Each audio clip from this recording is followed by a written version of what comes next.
హల్లెలూయా. యేసయ్యా నా ప్రాణమ ఘనమైన స్తుతిగానమా. యేసయ్యా నా ప్రాణమ ఘనమైన స్తుతిగానము. అద్భుతమైన నీ ఆదరణే, ఆశ్రయమైన నీ సంరక్షణయే నన్ను నీడగా వెంటాడెను, నే నలయక నడిపించను. నా జీవమా నా సూత్రమా నీకే ఆరాధన, నా స్నేహమా సంజీవమా నీవే ఆరాజుడా. యేసయ్యా నా ప్రాణమ ఘనమైన స్తుతిగానమా. జీవజలముగా నిలిచావని, జలనిధిగా నాలు ఉన్నావని, జన్లకు దీవెనగా మార్చావని, జగతిలు సాక్షిగా ఉన్నావని. ఉత్సాహగానమునే పాడనా, ఉత్సాహగానమునే పాడనా, ఏదైనా నీ కొరకు చేసేందుకు ఇచ్చితివి బలమైన నీ శక్తిని. ఏదైనా నీ కొరకు చేసేందుకు ఇచ్చితివి బలమైన నీ శక్తిని. ఇది ఏ సాలును నా జీవితాంతం, ఇలా నా కన్నీయు నీవే కదా. ఇది ఏ సాలును నా జీవితాంతం, ఇలా నా కన్నివి నీవే కదా.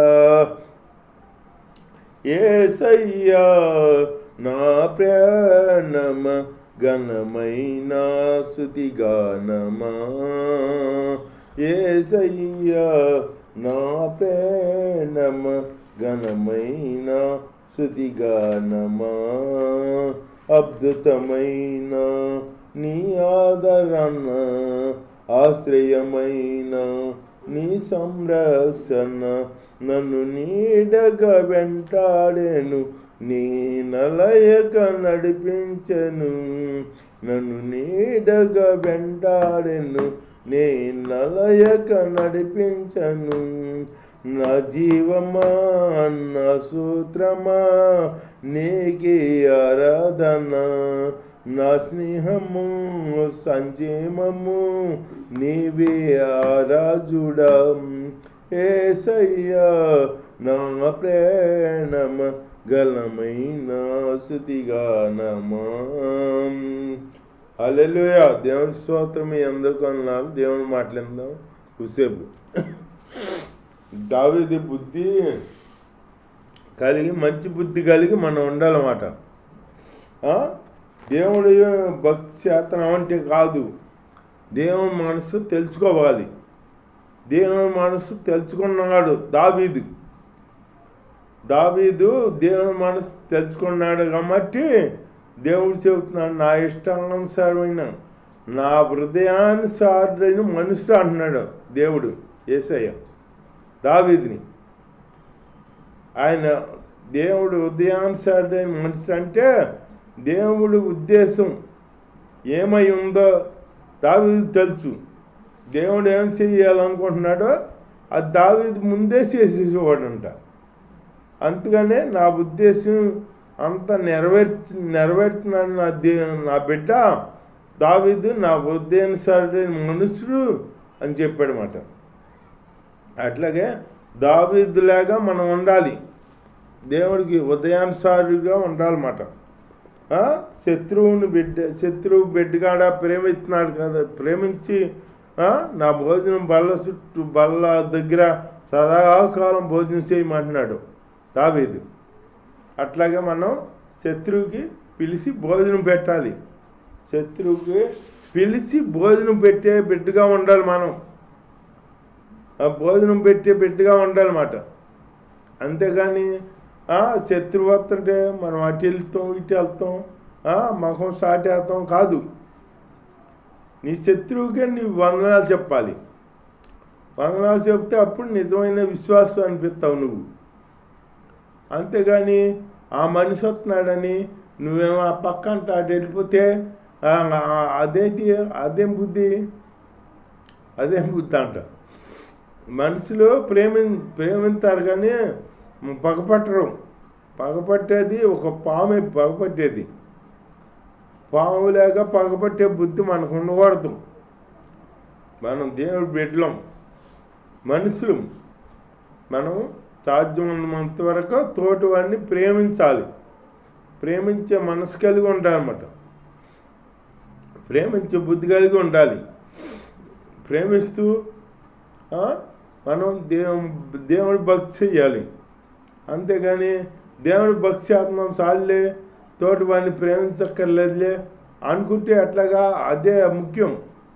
అపోస్తలుని పౌలు గారు చెబుతున్నాడు, నేను ఎన్ని కలిగి ఉన్నా కానీ ప్రేమ లేకపోతే వ్యర్థుండే అంటున్నాడు అపోస్తలుని పౌలు గారు. అట్లాగే ప్రేమ కలిగి ఉండాలి మనం. నువ్వు ఎన్ని వర్తమానాలు చేసినా, ఎంతగా పాటలు పాడినా, సింగర్గా పాటలు పాడినా, నువ్వేం చేసినా, పరిచర్యలు చేసినా, ఏం చేసినా నీలో ప్రేమ లేదనుకో నువ్వెంత పనికిరాబేక ఫలించలేవు. ప్రేమ కలిగిన వాళ్ళే ఫలిస్తారు. ప్రేమ ఉన్న వాళ్ళే ఫలిస్తారు. మనం పగపట్టే వాళ్ళు అలా ఫలిస్తరు. మనం పగపట్టకూడదు. పగపట్టేది మన గుణం కాదు, అది జంతువుల గుణం. పాము పగపడుతుంది, మనం పగపట్టకూడదు. మనం ఇలాంత వరకు మన తోటి వాడిని ప్రేమించాలి. ప్రేమించే మనస్సు కలిగి ఉండాలన్నమాట. ఇక్కడ దావీదు చూడు, శత్రువు కొడుకుని కాడ ప్రేమించి నువ్వు భయపడొద్దు. ఒకవేళ నిన్నేమన్నా చేత నేను భయపడుతున్నావేమో, భయపడవద్దు, నిన్నేమని నేను చేయను, నిన్ను ప్రేమిస్తున్నాను కనుక నువ్వు సదాకాలం నా బలవర్ధనే భోజనం చేయి నువ్వు అంటున్నాడనమాట. అప్పుడు మఫీబోషెతు ఏమన్నాడో, నీ దాసుడు నేను ఎందుకు పనికిరాని వాడిని, నన్ను నీ బల్ల వద్ద భోజనం చేయమంటున్నావా రాజా, నీది అంత గొప్ప మనసు రాజా అని అప్పుడు అంటున్నాడనమాట. అట్లాగే మనం ప్రేమించాలి, కానీ ప్రేమిస్తే మనం ఇల్లు పెరుగుద్ది. అదే పగపడితే ఇల్లు ఉండదు. లెక్క చేయరు అసలు. మనం పట్టించుకోరు. మనం ప్రేమించే మనుషులుగా ఉండాలి, ద్వేషించే మనుషులుగా ఉండకూడదు. ప్రేమించే మనుషులుగా ఉండాలన్నమాట. దావీదు భక్తుడు ప్రేమించాడు. అలా మనం ప్రేమించే బిడ్డలుగా ఉండాలి. తోటివాడిని ప్రేమించాలి. దేవుడు వాక్యం గారు చెబుతుంది, నిన్ను వలే నీ పొరుగు వారిని ప్రేమించమంటుంది. ప్రేమించమంటున్నాడు. ఒక అతనంట వచ్చాడంట దేవుడి దగ్గరికి, యేసే దగ్గరికి వచ్చి, నిత్య రాజ్యానికి నేను వారసుని అవుతాకి ఏం చేయాలి అని అడిగాడంట. అడిగితే ఈ ఆజ్ఞలన్నీ పాటించమని చెప్పాడంట దేవుడు. చెబితే అప్పుడు అన్నాడంట, ఈ ఆజ్ఞలు ఎప్పుడు నేను చిన్నప్పటి నుంచో పాటిస్తున్నాను అన్నాడంట. దేవుడి స్తోత్రం, హల్లెలూయా. అనేటప్పటికి అయితే నీలో ఒకటి కొదువు ఉంది అన్నాడంట. ఒకటి కొదువు ఉందే, నీ ఆస్తి అంతా అమ్మేసి బేదలకు ఇచ్చి నువ్వు నన్ను అమ్మడించు, నీకు పరలోకంలో ఆస్తి కలిగిద్ది, పరలోకంలో నీకు ఇలువ కలిగిద్ది అన్నాడు. ఆ మాట అనేటప్పటికి దేవుడి స్తోత్రం, ఆ మాట అనేటప్పటికి మూతి ముడుచుకుని వెళ్ళిపోయాడంట.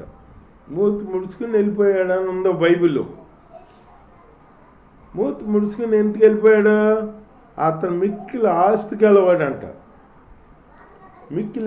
గలవాడంట. మూతి ముడుచుకొని వెళ్ళిపోతే అప్పుడు దేవుడు ఏం చెప్పాడు, ఆస్తి గలవాడు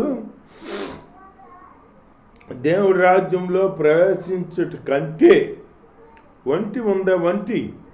ఒంటి సూది బెజ్జంలో దూరుట సులభం అన్నాడనమాట. వంటి ఎంత ఉంటుంది, సూది బెజ్జ ఎంత ఉంటుంది? ఆ వంటికి సూది బెజ్జానికి ఏమన్నా సంబంధం ఉందా? ఆ సూది బెజ్జంలో ఒంటి దూరదంట, అది సులభం అన్నాడు దేవుడు. అది ఎందుకు అన్నాడు? ఆస్తి ఉండొచ్చు, తప్పులేదు, ఆస్తి మీద వ్యామోహం ఉండకూడదు. అది ఆస్తి మీద వ్యామోహం ఉండకూడదు అన్నమాట. ఆస్తి ఉండొచ్చు, దేవుణ్ణి నమ్ముకున్న బిడ్డలందరూ ఆస్తి పరులే. అబ్రాహాము దేవుని పిలిస్తే వచ్చాడు. అబ్రాహాంకి ఎంత ఆస్తి ఉందో ఆయనకే తెలీదు, అంత ఆస్తి ఇచ్చాడు దేవుడు. కానీ ఆ ఆస్తి మీద ఏటి మీద మనసు పెట్టల అబ్రాము. ఆ ఆస్తి మీద దేటి మీద మనసు నిలపల అబ్రాము.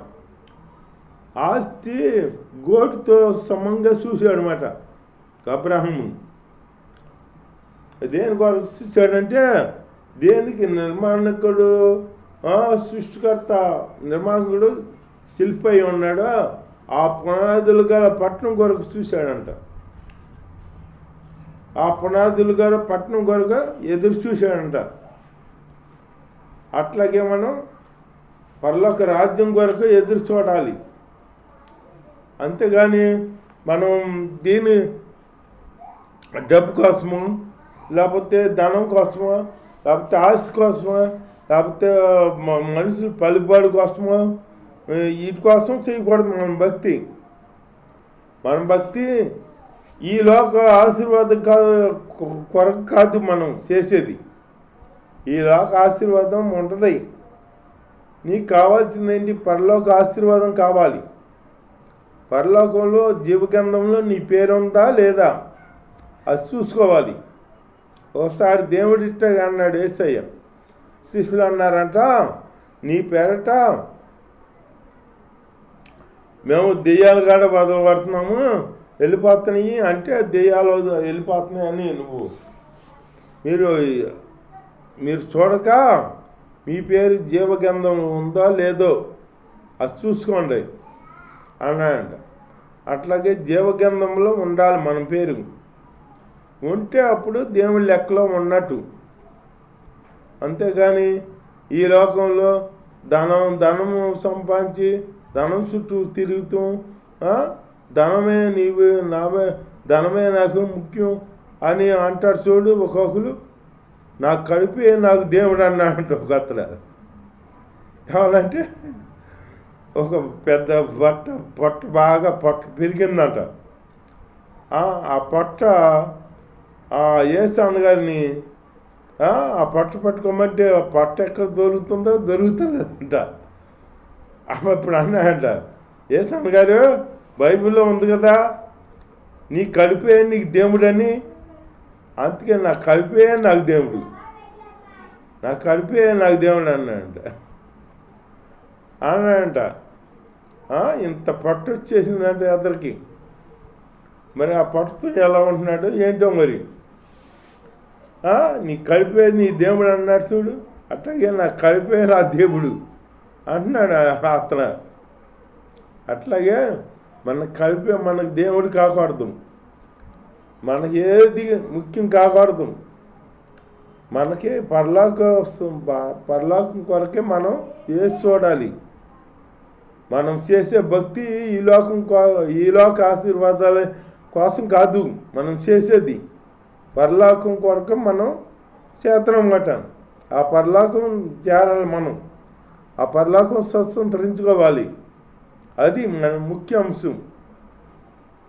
అంతేగాని ఈ లోకంలో నాకు గడుపుతం కావాలి, నేను బతుకుతం కావాలి, నాకు ఏది జరిగితే ఏమైందిలే, నేను ఈ లోకంలో నన్ను తింటాం ఉంటాం, నేను సంపాదించుకుంటాం కావాలి, అట్లాంటి జీవితం ఉంటే చాలు నాకు అనుకున్నామనుకో, నీ జీవితం అర్థమైపోతుంది ఊరికినే.